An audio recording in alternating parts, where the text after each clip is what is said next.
Merci d'être sur la télévision Labari pour suivre le journal de ce jour, mardi 26 novembre 2024. Mesdames et messieurs, bonsoir et bienvenue à tous. Direction le siège de la Confédération nigérienne du travail, CNT, qui a servi de cadre ce mardi matin à une formation de renforcement des capacités au profit des membres du bureau exécutif de l'ONG Alta Cybercriminalité. Cette rencontre a porté sur la législation en matière de cybercriminalité au Niger, enjeux, défis et perspectives. Le résumé avec Adamou Soumana et Ibrahim Aboudou. Contribuer au développement socio-économique dans un environnement où l'utilisation de nouvelles technologies de l'information et de la communication NTIC se fait de façon rationnelle en minimisant les risques potentiels. Tel est entre autres objectifs que s'est assigné l'ONG Alta Cybercriminalité. Une mission qui ne peut cependant s'accomplir sans une bonne connaissance des tenants et aboutissants de la cybercriminalité par les acteurs concernés, d'où la présente activité aux nobles attentes. J'ose espérer qu'après cette rencontre, nous tous qui sommes là, nous allons être des ambassadeurs auprès de nos concitoyens qui, on le voit sur le virtuel, la toile, beaucoup de gens même commettent des infractions en matière de cyber parce que d'un côté, ils ignorent les législations qui s'appliquent dans leur propre pays ou bien ils ignorent les bonnes pratiques qui peuvent les éviter de tomber dans les pièges des cybercriminels. Donc à la sortie de cette formation, chacun de nous sera un ambassadeur pour transmettre les bonnes pratiques et pour sensibiliser, informer les usagers d'éthique de la législation. En marge de ces échanges, l'un des responsables de l'ONG nous parle des raisons ayant conduit à cette rencontre. Les acteurs qui veulent œuvrer dans le domaine de la cybercriminalité, un domaine que j'ai dit très vaste, il faudrait que ces membres de bureau, même à l'interne, puissent être outillés afin d'être pragmatiques et très concrets sur le terrain, en vue de sensibiliser nos populations pour qu'eux aussi, ils prennent conscience réellement du danger qu'elles peuvent encourir en se donnant par ignorance peut-être à certains actes qui peuvent considérer comme d'actes de cybercriminalité ou des fois par manipulation. La cybercriminalité est très vaste. En parlant de la diffamation qui peut porter beaucoup atteinte à la cohésion sociale. Beaucoup atteinte à la cohésion sociale. Les escroqueries qui te font perdre beaucoup de biens économiquement, donc alors même que si nous rendons compte, si nous nous observons, ce n'est même pas en tant que tel des Nigériens qui sont tellement présents dans cette pratique, mais c'est des Nigériens qui sont en train d'être victimes de cette pratique. Quand vous regardez, le plus souvent, les cybercriminels, le plus souvent, sont dans d'autres pays. Mais malheureusement, ils profitent de la naïveté de notre population pour pouvoir les attaquer et les escroquer de manière dimensionnelle. Et vous avez, la cybercriminalité a beaucoup de problèmes. Par exemple, même la propagation, n'est-ce pas, la propagande des terroristes. Vous prenez des images, vous les publiez, vous ne pouvez pas vérifier l'origine, la véracité de cette information, vous publiez, et ça là, vous allez vous retrouver derrière les barreaux par ignorance ou bien par manipulation. Donc nous avons jugé utile que cette fois-ci, nous, malgré que c'est un domaine peu connu, nous avons jugé utile cette fois-ci d'apporter notre contribution en nous approchant vers la population pour pouvoir réellement les conscientiser. D'où notre rôle, c'est de jouer d'abord la prévention. Mais nous avons la volonté d'attaquer la cybercriminalité dans toutes ses dimensions. La journée durant, ces hommes et femmes seront outillés sur les enjeux, défis et perspectives de la législation en matière de cybercriminalité afin de bien mener le combat y afférent. La connaissance du métier de la réglementation et de la régulation des services postaux du Niger, c'est le thème d'un atelier organisé ce mardi 26 novembre 2024 à Bangola par l'autorité de régulation des communications électroniques et de la poste ARCEP. Cette session de formation est destinée aux acteurs du secteur de poste du Niger et elle va durer donc cette session de formation va durer 3 jours, nous rapporte Ismaël Lamomouni et Sadodoumi. Vecteur essentiel d'inclusion sociale, d'intégration numérique et de développement des échanges commerciaux, en particulier pour les populations les plus éloignées et vulnérables, le secteur postal occupe une place stratégique dans le développement du Niger. C'est compte tenu de son rôle important que les acteurs de ce secteur sont réunis à travers cet atelier initié par l'autorité de régulation des communications électroniques et des postes ARCEP. Ce séminaire que l'ARCEP organise se veut inclusif, car destiné à toutes les parties prenantes du secteur postal nigérien. Le thème métier, réglementation et régulation des services postaux cadre parfaitement avec nos objectifs. C'est le lieu de dire merci au directeur général de l'ARCEP, le colonel-major Chabou Idrissa, dont la clairvoyance et l'engagement sont en train de faire de la régulation du secteur postal une réalité au Niger. Je ne terminerai pas sans remercier le formateur qui a accepté d'animer le présent séminaire. La transformation numérique, la diversification des services, l'adaptation aux exigences des consommateurs, elles sont entre autres défis que l'ARCEP pense y relever à l'issue de cette activité. Le présent séminaire s'inscrit dans la volonté de l'ARCEP de jouer pleinement son rôle de régulateur en favorisant la montée en compétence des acteurs du secteur.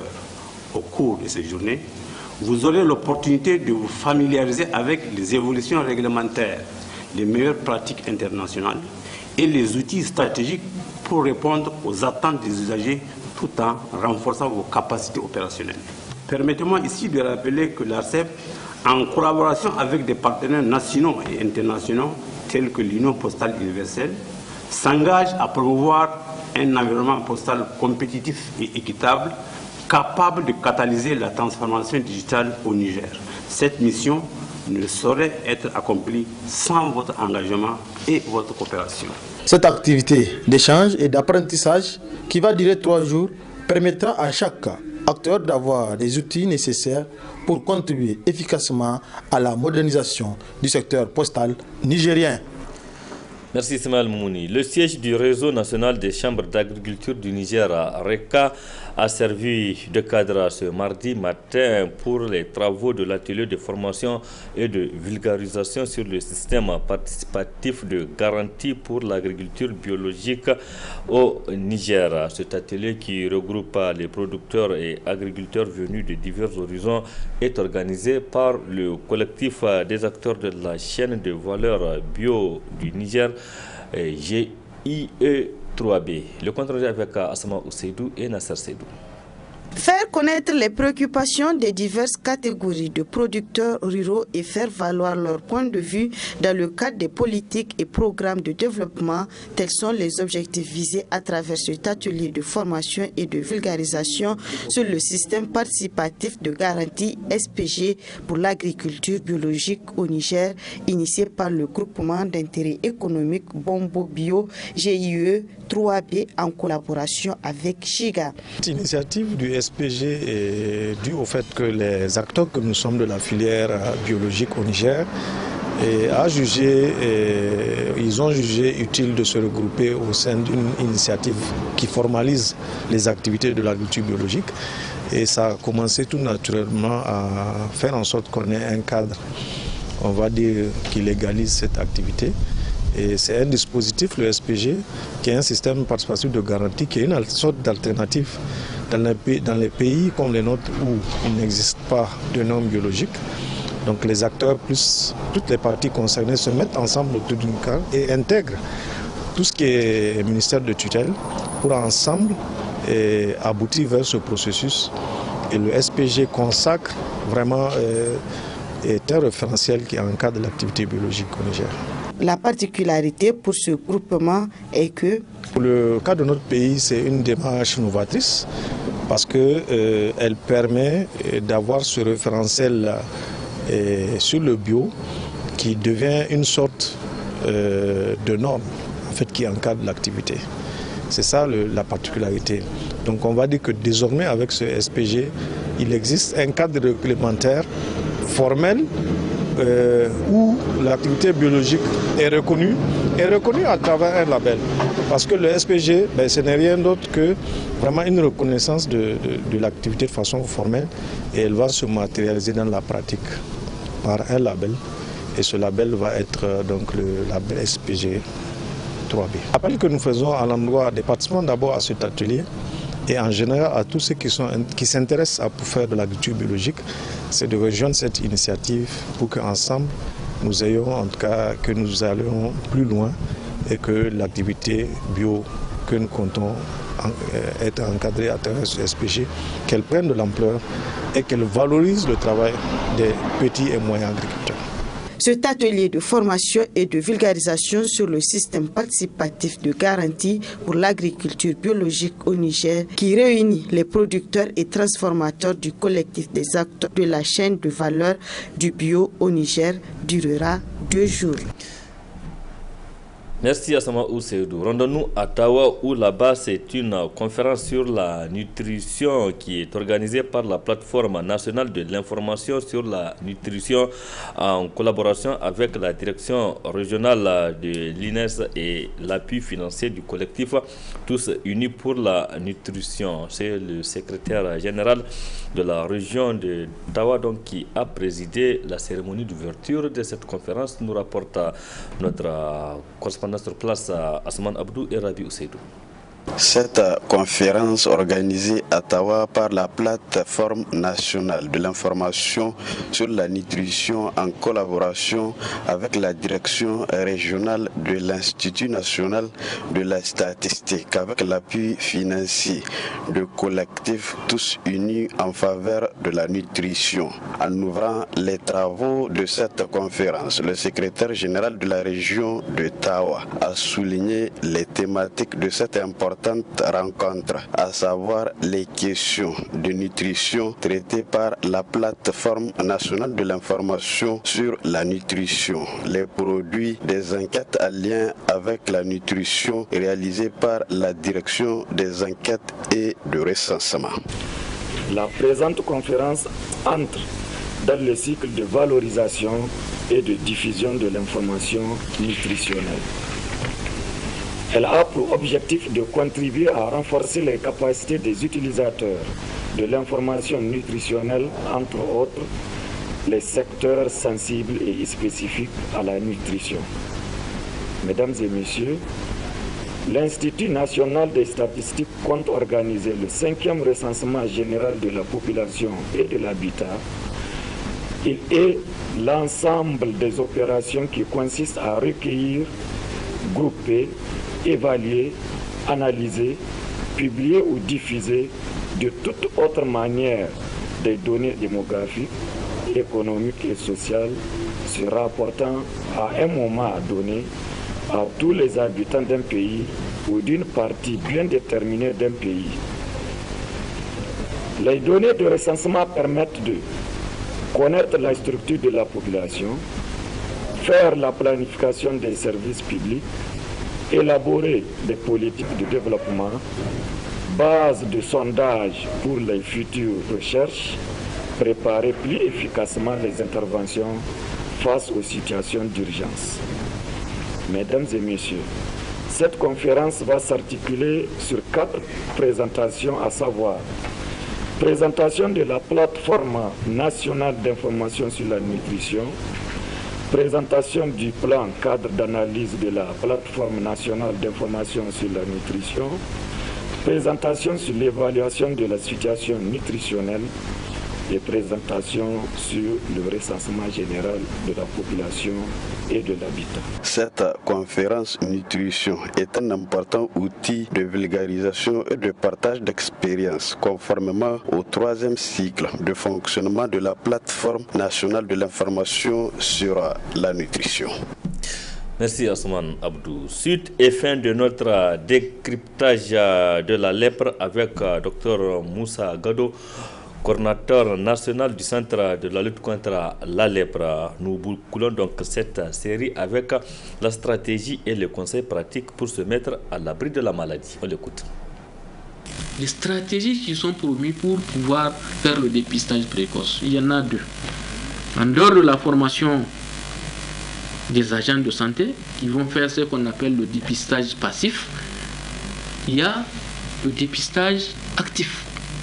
Le dépistage actif, on se propose de mener 2 stratégies phares.